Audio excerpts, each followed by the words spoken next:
jump right into it. Chess gets tough. So here are 10 must-have tips for chess beginners. Whether you're completely new to the game or just want to up your game, these tips are going to help you get ahead. Trust me.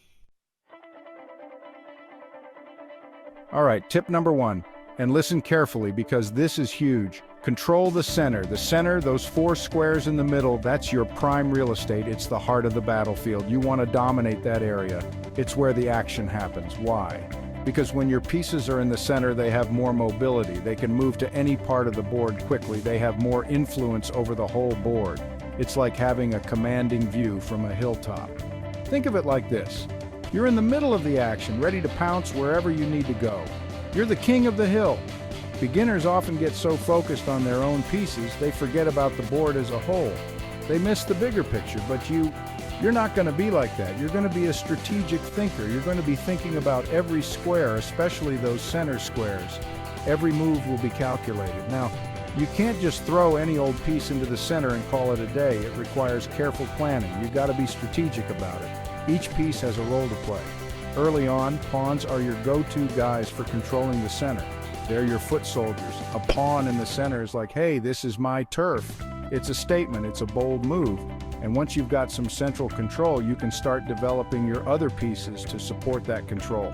Knights, bishops, they all come into play. So remember, control the center, control the game. It's the key to victory. Tip number 2 is all about speed. Not speed chess, but, speed of development. You got to get those pieces out there, man. Don't be shy, especially those knights and bishops. They're your early game MVPs. See, a lot of beginners, they get stuck just moving their pawns. Pawns are important, don't get me wrong, but they're slow.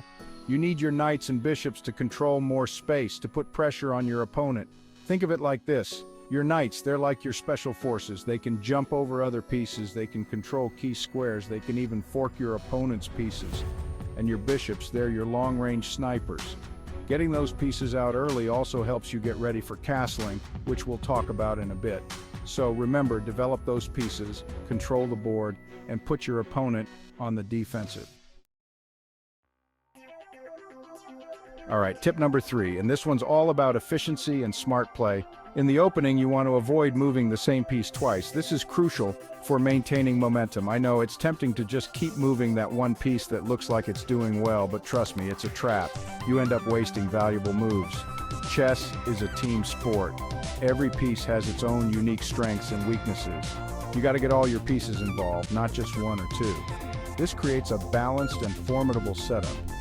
Think of it like a basketball team. Coordination and teamwork are key. You wouldn't want just one player taking all the shots, would you? No way. That would be inefficient and predictable. You need everyone working together, passing the ball, and creating opportunities. It's the same in chess. Coordination among your pieces is essential. Each piece has a role to play, and you need to give them all a chance to shine. This makes your strategy more robust.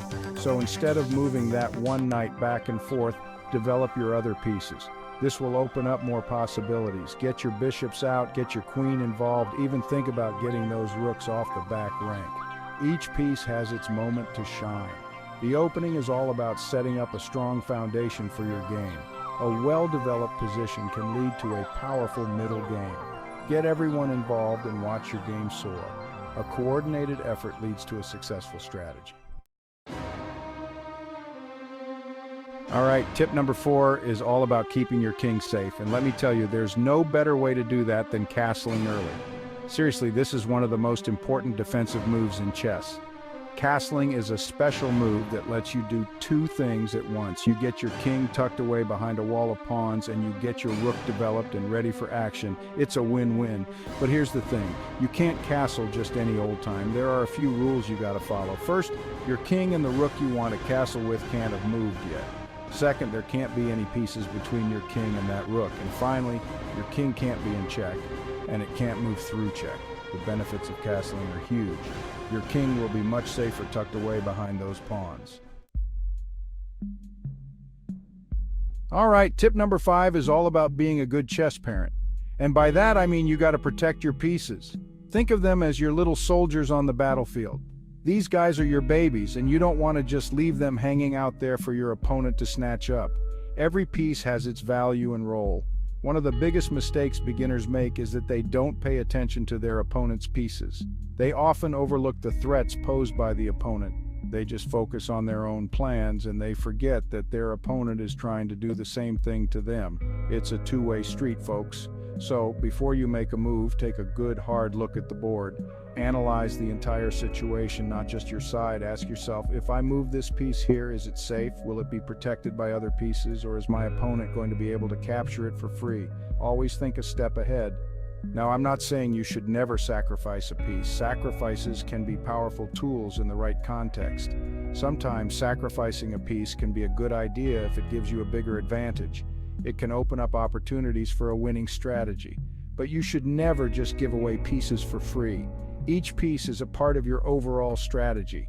Keep your eyes peeled, anticipate your opponent's moves, and don't give away any freebies. Stay vigilant and protect your pieces at all costs. We're halfway there. Tip number 6, and this one's crucial. Think ahead. Chess isn't just about moving pieces randomly. It's about strategy, planning your attacks, and outmaneuvering your opponent. Before you move, ask yourself, why am I making this move? What's my goal? How will my opponent react? You got to be thinking 1 step, 2 steps, even 3 steps ahead. It's like a good game of poker. You got to be reading your opponent. Now, I know what you're thinking. Hikaru, I'm just a beginner. I can't think that many moves ahead. And you know what? You're right. You don't have to be a grandmaster to start thinking strategically. Just start small. Think about your next move and then think about what your opponent might do in response. As you get better, you'll naturally start to see further ahead. Remember, chess is a mental battle as much as it is a game of pieces and squares. All right, tip number 7 is all about bringing the pain. We're talking about checkmating patterns. Now, you don't need to memorize every single checkmate in the book, but knowing the basics is essential. What's a checkmate? It's the ultimate goal in chess, trapping the opponent's king with no escape. It's like delivering the final blow, the knockout punch. And let me tell you, there's no better feeling than delivering a smooth, calculated checkmate. Start with the simple ones, like the scholar's mate or the smothered mate. These are classic checkmating patterns that even beginners can use to score quick victories. Once you've mastered those, you can move on to more advanced patterns. Knowing checkmating patterns is one thing, but actually applying them in a game is another. You've got to be able to recognize the opportunity when it presents itself. Tip number 8 is short and sweet. Don't give away free pieces. Seriously, this is one of the fastest ways to lose a game of chess. It's like walking into a casino and just handing over your money to the first person you see. I know, sometimes it happens. You get so caught up in your own plans that you overlook a simple threat. But trust me, the more you play, the better you'll get at spotting those threats. Before you make a move, take a moment to look at the entire board. See if any of your opponent's pieces are attacking any of your pieces. If they are, and you don't have a good defense, then don't make that move. It's as simple as that. Hold on to your pieces and make your opponent work for every single one. All right, tip number 9 is all about putting in the work. If you want to get good at chess, you got to practice. And I'm not just talking about playing game after game. I'm talking about targeted practice, specifically tactics training. Think of it like training for a marathon. You wouldn't just go out and run 26 miles without any preparation, would you?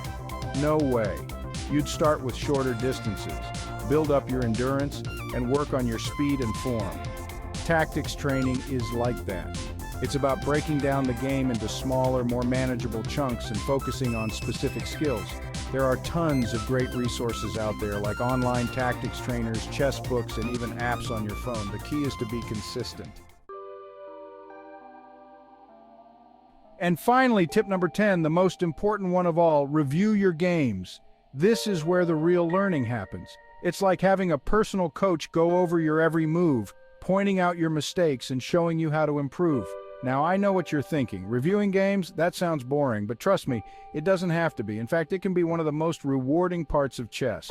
Think of it like this. Every game you play, win or lose, is a learning opportunity. It's a chance to see what you did well, what you could have done better, and how you can improve your game.